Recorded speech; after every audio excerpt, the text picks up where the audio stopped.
سورج نکلتا ہے. حضور صلی اللہ علیہ وسلم نے ایک حدیث میں فرمایا تھا, بہت یاد آئی مجھے وہ حدیث. حضرت زینب سے فرمایا تھا,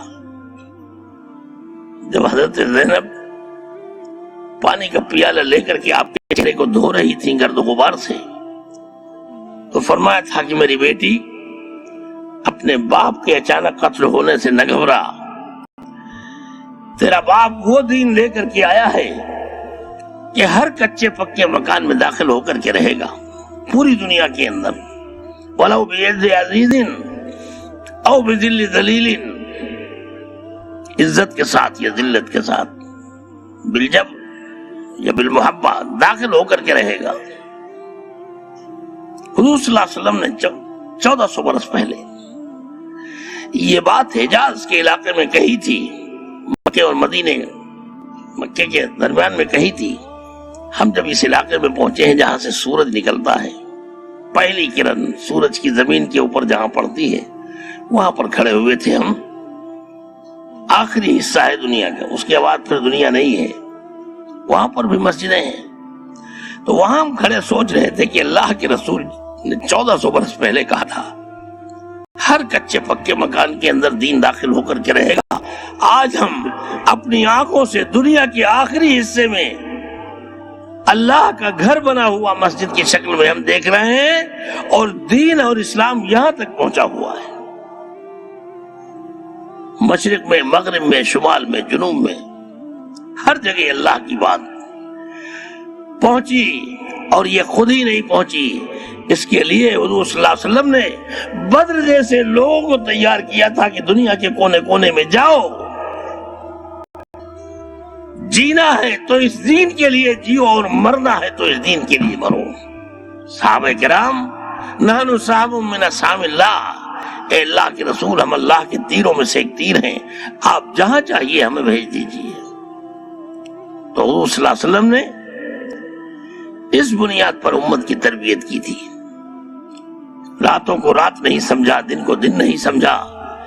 اس امت کو بنانے کے لیے تکلیفوں پر تکلیفیں. مجھے اتنا زیادہ ستایا گیا ہے اللہ کے دین کے سلسلے میں کہ کسی نبی کو اتنا ستایا نہیں گیا. حضور صلی اللہ علیہ وسلم, حضرت عائشہ صدیقہ رضی اللہ تعالیٰ عنہ نے ایک مرتبہ عرض کیا کہ اللہ کے رسول آپ فرماتے ہیں کہ مجھے اتنا زیادہ ستایا گیا کہ کسی کو ستایا نہیں گیا ہے. وہ کون سا دن آپ کے اوپر گزرا ہے کہ جس دن آپ کو سب سے زیادہ ستایا گیا ہو؟ حضور صلی اللہ علیہ وسلم نے فرمایا کہ عائشہ, جس دن تیری قوم کے نوجوانوں نے میرے اوپر پتھر برسائے, وہ دن میرے اوپر سب سے سخت تھا کہ میں تھک ہار کے بیٹھ جاتا, تیری قوم کے نوجوان میری بغل میں ہاتھ اٹھا کر کے کھڑا کر دے, اور اس کے بعد پھر پتھر مارتے, یہاں تک کہ اللہ کو جلا لا گیا. ہمارے نبی کے ساتھ یہ ظلم, پہاڑوں کے فرشتے بھیج دیے گئے کہ پیس دو طائف کو, باقی نہ رکھا جائے. وہ تو حضور صلی اللہ علیہ وسلم کی دعا کا نتیجہ ہے کہ طائف موجود ہے. دعا مانگی تھی کہ اللہ آپ نے مجھے رحمت للعالمین بنایا ہے, اب دنیا میں کوئی رحمت للعالمین نہیں آئے گا. اگر بدلہ لینا ہے اللہ, میں نے شروع کر دیا تو دنیا کے اندر پھر معاف کرنے والا کون ہے؟ آپ تو انہیں معاف کر دیجئے, یہ نہیں تو ان کی نسلیں ایمان لائیں گی. حضور صلی اللہ علیہ وسلم کی اس دعا کے نتیجے میں بچے. طائف میں ہم گئے, ایک جوڑ ہو رہا تھا, تو ہمارے ذہن میں آیا کہ ذرا پوچھیں ان سے, ان میں بنو حوازن بنو ثقیف کتنے ہیں؟ ایک مجمع کھڑا ہو گیا اور انہوں نے برجستہ کہا, سمجھ گئے کہ شیخ ہمارے باپ دادا نے, ہم ہی وہ ہیں کہ ہمارے باپ دادا نے ہمارے نبی پر پتھر برسائے تھے. اور پھر کہا کہ ہم ہی وہ لوگ ہیں کہ پتھروں کے بعد کی جو دعا حضور نے مانگی تھی اس کے صدقے میں اللہ نے آج ہمیں ایمان کی دولت عطا فرمائی ہے.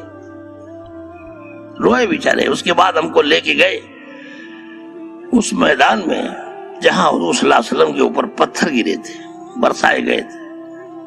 ظاہر بات ہے وہاں جا کر کے آدمی کہاں اپنے حال میں رہے گا, زبانیں بند, سوائے آنسوؤں کے کچھ بھی نہیں تھا. تو میں عرض کر رہا تھا کہ امت کو امت بنانے میں اے محمد صلی اللہ علیہ وسلم کیا آپ اپنے آپ کو رو رو کر کے ہلاک کر دیں گے؟ ہم نے اتنا رونے کے لیے آپ کو نہیں پیدا کیا ہے، ہدایت ہم نے ہے۔ اتنا روئے۔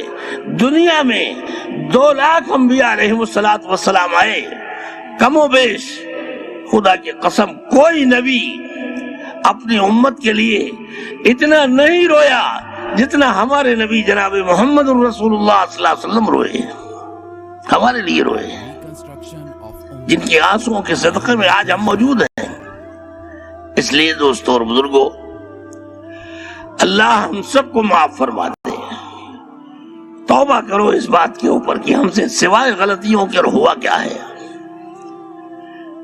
اللہ سے توبہ کرو، اے اللہ ہمیں اپنے کرم سے معاف فرما دے۔ استغفروا ربکم انہ کان غفارا یرسل السماء علیکم مدرارا ویمددکم باموال وبنین ویجعل لکم جنات ویجعل لکم انہارا۔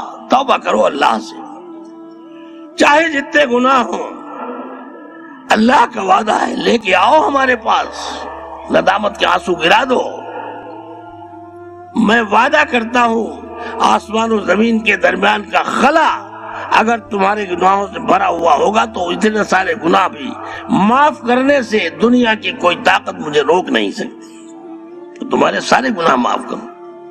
تو توبہ کرو، اللہ ہمارے سارے گناہوں کو معاف فرمائے، اور بقیہ زندگی جتنی بھی ہے اس کو طے کرو، یہ تو اللہ کے دین کے لیے ہے، اللہ کے نبی صلی اللہ علیہ وسلم کے آنسوؤں کا ایک قطرہ پوری امت مل کر کے خدا کی قسم حضور کے آنسو کے ایک قطرے کا بدل ادا نہیں کر سکتی۔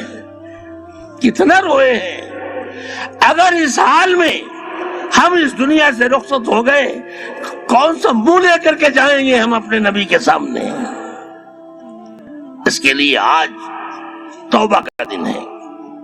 اللہ سے آج یہ پورا مجمع توبہ کرے کہ اللہ ہم سب کو معاف فرما دے، اور اس کے ساتھ ہی ساتھ اس بات کا عہد کرے کہ اب بقیہ زندگی ہر سال 4 مہینہ اللہ کے راستے میں، ہر سال 4 مہینہ، اور جن کے 3 مرتبہ 4 مہینے لگ چکے ہوں وہ 5 مہینہ، ہر سال 2 مہینہ مرکز نظام الدین علماء کرام ہمارے جو موجود ہیں وہ نیتیں کریں پوری دنیا کے لیے، 1 سال اپنے ملک کے لیے، 1 سال دوسرے ملک کے لیے، 1 سال تیسرے ملک کے لیے، رفتہ رفتہ پوری دنیا ہماری محنت کا میدان ہے۔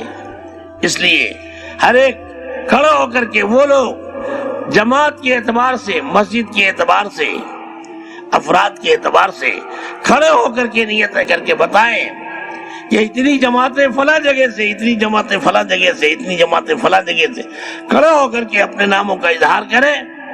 اللہ پاک آپ کے کھڑے ہونے کو، بیٹھنے کو، سننے کو اور اپنے کرم سے کہنے کو اپنے کرم سے قبول فرمائے۔ اب ذرا ہمت کر کے کھڑے ہو